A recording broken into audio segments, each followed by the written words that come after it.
প্রেমের বিয়েতে আসলে এটা মোর্শেদের করা উচিত হয় না, উচিত হয় নাই, কখনো উচিত হয় না। ওরা প্রেমের আদায় ফাঁসাইয়া ওনাকে একটা ব্ল্যাকমেল করে এগুলো আদায় করে। আচ্ছা, আপনার নাম আর পরিচয়টা একটু বলুন। আমার নাম হচ্ছে মুক্তার হোসেন, বাড়ি উত্তর হাইগি ৮ নম্বর।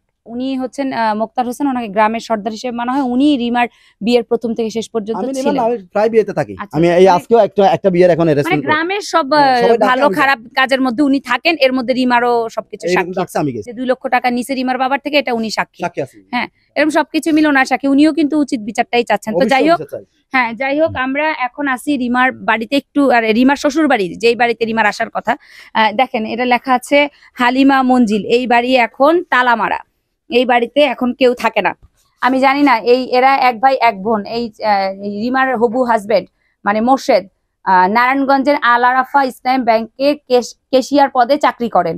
আমি জানি না তার চাকরিটা আদৌ আছে কিনা। যদি থেকে থাকে, আমি এটা বার্তা দিতে চাই, এই ধরনের ছেলে যারা 2024 সালে এসে যৌতুক প্রথার জন্য, যৌতুকের জন্য তার 4 বছরের প্রেমিকাকে 4 বছরের প্রেম করার পরে যে সে 15 মাস আগে কাবিন করছে, সে হবু বউকে যে অকথ্য ভাষায় কথাবার্তা বলে তাকে শেষ পর্যন্ত ঝুলে যেতে সাহায্য করে, তাকে সেই ছেলের একটা মানে সুষ্ঠু শাস্তি হোক, সেটাও আমিও চাই।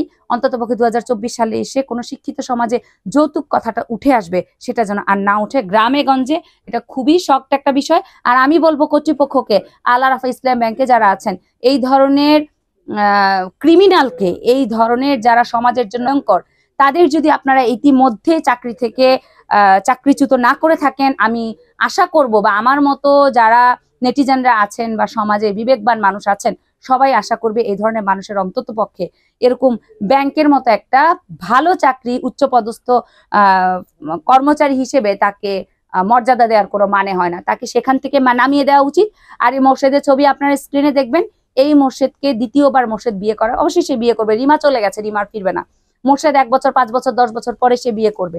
তাকে বিয়ে করার আগে আবার চিন্তা করবেন, এই বাড়ি আমরা দেখাই দিলাম, পটিয়া বাড়ি, তার চেহারা দেখাই দিলাম, তার কাছে আসলে আবারও কোনো মেয়ে এরকম যৌতুকের শিকার হতে পারে, বলি হতে পারে। এমন সুন্দর মেয়ে মা বাবার বুক খালি করে চলে যেতে পারে। একটু বাড়িটা ঘুরিয়ে দেখান, দেখেন যথেষ্ট সুন্দর বাড়ি তারা করেছেন, বিল্ডিং করা। এই বিল্ডিংই নাকি তারা একদিন আগে, যেদিন রিমার গায়ে হলুদ, সেদিন ঘরের ফার্নিচার, রিমার বাবা মা বোনেরাও বলল, ফার্নিচার ঘরের আসবাবপত্র সব খালি করছিলেন, যে এইখানে রিমার নতুন আসবাবপত্র আসবে, যেটা ওর ফ্যামিলি বলছিল। ওর আত্মীয় স্বজন আসলে দেখবে যে বউর বাড়ি থেকে কি দিছে। চিন্তা করেন, প্রান্তিক কৃষক বাবা, তিনি কি করে একদিনের নোটিশে সে একটা মেয়েকে তার আসবাবপত্র দিতে পারে। আসবাবপত্র দিতে গেলেও তো 1 লক্ষ টাকার প্রয়োজন, আচ্ছা কমে গেলেও 50,000 টাকার প্রয়োজন। তারপরেও তিনি চেষ্টা করেছেন, তিনি দিবেন না এ কথা কিন্তু বলেন নাই। তিনি বলেছেন আমাকে 2-3টা দিন সময় দেন, বিয়ের পরে এটা তো আমার মেয়েরই থাকবে, আমি দিব। ওনারা কিন্তু একবারের জন্য অস্বীকার করে নাই, দিবে না। হয়তো ওনারা সেদিন ইনস্ট্যান্ট পারছিলেন না।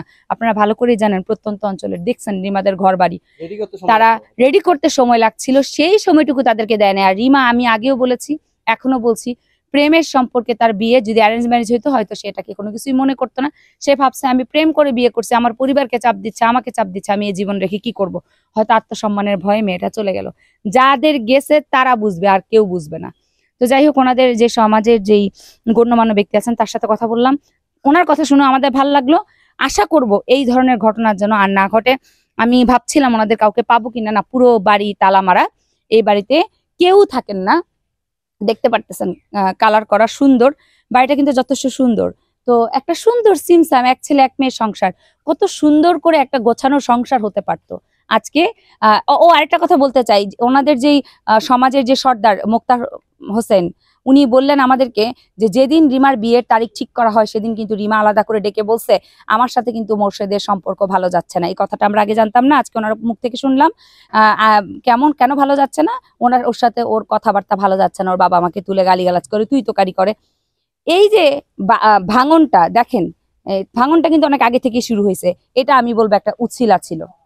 তো যাই হোক, তার মতো ব্যাংকার, তার মতো শিক্ষিত ছেলের মানে সমাজে টিকে থাকার, সমাজে মাথা উঁচু করে বাঁচার কোনো অধিকার নাই, আমি সেটা মনে করি।